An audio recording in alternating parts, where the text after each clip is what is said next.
Hi there! Thank you so much for joining me today. This is Julie DiMatteo from thepaperpixie.com. I'm an independent Stampin' Up! Demonstrator in the US. And in this video tutorial, I'm going to show you how to make this box.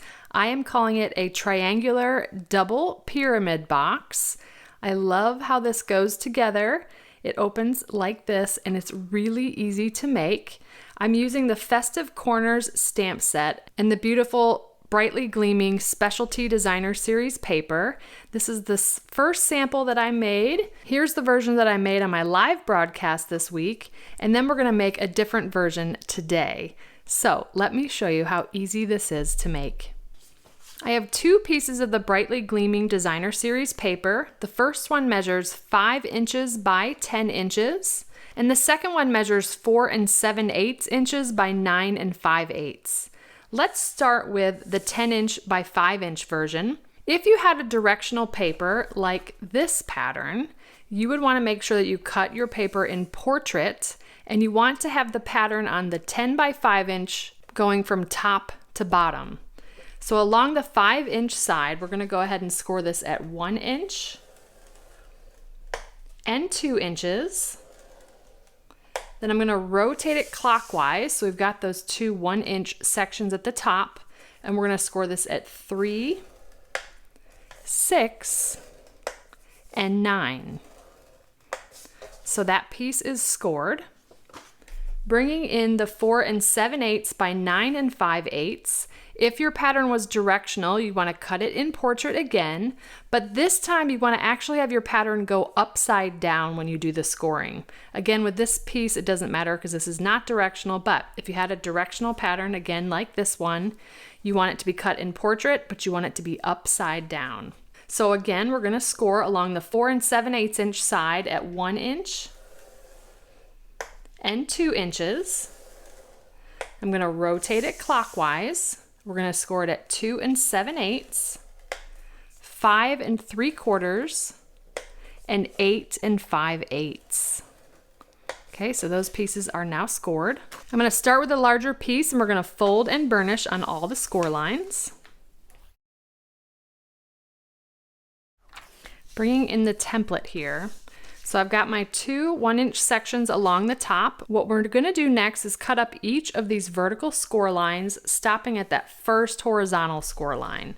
And if it's easier for you to see the score lines from the back, you can cut from the back. So again, I'm just going to cut up all 3 of those vertical score lines.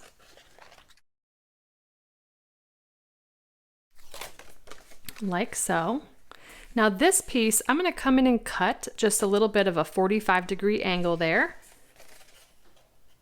and remove the rest of that corner, like so, okay? The next thing I'm going to do is fold on that little 1 inch, so those are folded over, and then I'm going to come in right here and cut on a little bit of an angle, just like we're cutting a tab. Okay, so when you open it up, it's going to look like this. All right, now I'm going to flip this over and we're going to do these diagonal fold lines. You could use a ruler and a stylus for this, but we're going to make this even easier and we're just going to fold it ourselves. And I'm just going to fold from corner to corner. I'm focused on these 3 inch squares, and I realize that this is probably difficult to see here, but just keep your eye on that score line and fold on the diagonal. Your paper may not completely line up on the side. That is okay. You're not going to see that.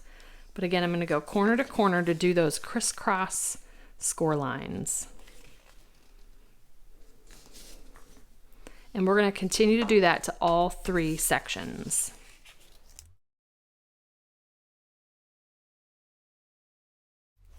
All right, now that we've got those, I am going to then fold from right to left and then left to right, just like that, just following those folds that we just did, and then I'm going to come in and burnish. Again, right to left to right, burnish, right to left to right, and burnish. And there is one thing that I actually recommend doing. Let's do this one more time. I'm going to fold back on this, and I forgot, we do want to just fold on those score lines with it folded, just to kind of train the paper, because it is folding over 2 layers. like that. Okay, all right, so now let's do that again. Right to left, left to right. These are kind of ready to go. We've already burnished them. We've got this folded, and then this is what it's going to kind of look like from the top here. Let me show you how this is actually going to go together. We're going to dry fit it. I'm starting with the right, and then I'm just going to slowly kind of wrap these around each other. So this one's going to go over the middle one and under the right one. This is going to end up tucking under, and it's going to go like this, but it goes together so easily. So let me show you something. This little triangle that we have left, I'm going to grab some liquid glue, put a little bit of glue right there on that triangle, and then I'm going to tuck this triangle right underneath this flap. Okay, just like that. And I'm just lining up the score line there. You don't actually have to use glue here, but I just think it gives it a nice finish. So again, we just tuck that right underneath that triangle. Okay. Now let's do that again. So starting from the right to the middle to the left, tuck that under. And then you just need to push these little triangles out of the way underneath. Okay, real easy. And then this piece we're going to put glue on, and we're going to tuck it right underneath this flap like so. Okay, so put a little bit of glue here. Tuck it right underneath that flap. And then the liquid glue gives you a little bit of time to get this lined up right where you want it to go, and then you can press down to adhere it into place. There we go. That is 1/2 of our triangular double pyramid. I love the way that looks, and this paper is so pretty. Now bringing in the next piece, we're gonna put this together exactly the same way. So first I'm gonna fold and burnish on all the score lines. And actually we can fold this now when we do the longer score lines if it's easier to do it now. Just like that. So next, we're going to cut up each of the vertical score lines, stopping at that first horizontal. Again, whichever side of the paper you can see your score lines better.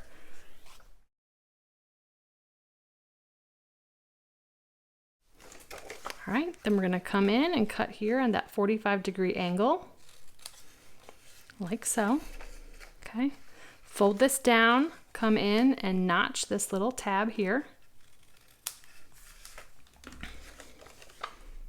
We'll flip this over, and we're going to do our little crisscross diagonal score lines and burnish along the way.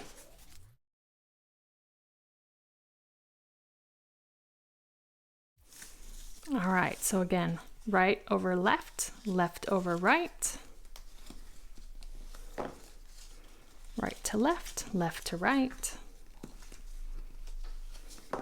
and again, right to left, left to right. Okay, we're going to tuck this little triangle underneath the flap. So a little bit of glue, just tucking it right in that little pocket there. Again, lining up this edge with the score line right there. And now we can start to close our pyramid.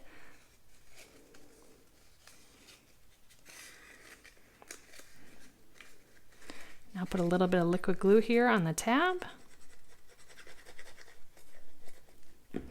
Tuck that under the flap.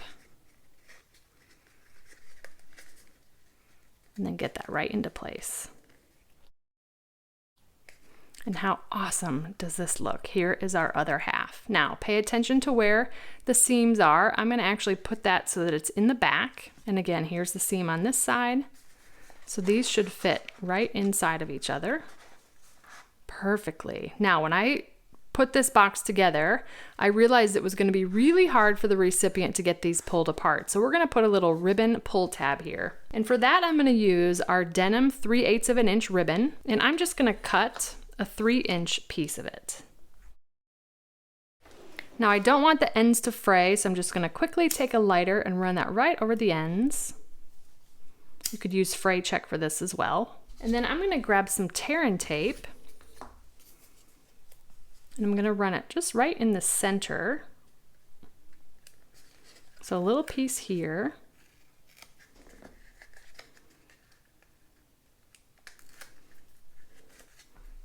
I'm gonna put my ribbon, so the cut end along the edge there.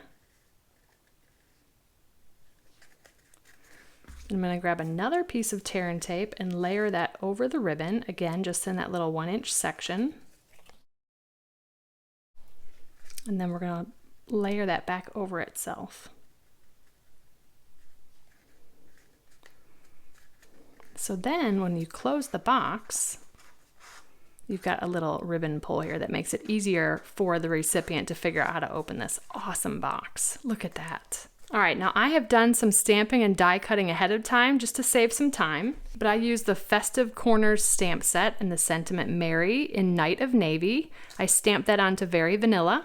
And then using the stitched rectangles, I used this second smallest, kind of tall and skinny rectangle, which actually fits perfectly on the front of this box. So I'm going to grab liquid glue and line this up right here in that center section. And I like to actually open the box, press from the inside, and then press it down on my desktop to get that adhered. And then the final touch is a star designer element in that beautiful copper that goes so well with this paper. I'm just going to put it right there in the lower right corner for just a little added bit of bling. So there is our triangular double pyramid box. Here are the 3 different versions of it with this beautiful, brightly gleaming designer series paper. I love the way it has turned out. What a great table favor. You could even wrap ribbon or even punch a hole and have this be an ornament for the Christmas tree. Lots of options. This is a really good size as well. You can fit quite a few treats in there or gifts. And I just cannot wait to see what you make with it. Easy to change this for so many different occasions. So easy and so much fun to make. So thank you so much for joining me today. If you enjoyed this video, please give me a thumbs up, subscribe to my channel, and hit that bell icon so you don't miss my next video. If you're interested in purchasing any of the Stampin' Up! Products I used today, they'll be linked in the description. And I'll also include a link to my detailed blog post with all project measurements, details, and a picture of the template. I'd love to have you come visit me at thepaperpixie.com, where I post projects every weekday to inspire you. And if you don't want to miss a thing, you can subscribe to receive blog updates via email, and you'll receive an email each time I publish a new post. You can shop with me anytime at thepaperpixie.com/shop. And if you're interested in a discount on your Stampin' Up! Purchases, the starter kit is the ultimate bundle, and it's a great way to fill your wish list for less. You can join my team and purchase the starter kit at thepaperpixie.com/join. If you don't already have a demonstrator and you'd like a complimentary copy of one of our catalogs, you can order catalogs through me at thepaperpixie.com/catalogs. And if you give this project a try, I'd love to see what you made, so feel free to share it on social media with the hashtag #PaperPixie, and I'll be sure to check it out. Thanks again for watching, and I hope you have a wonderful and blessed day. Take care. Bye.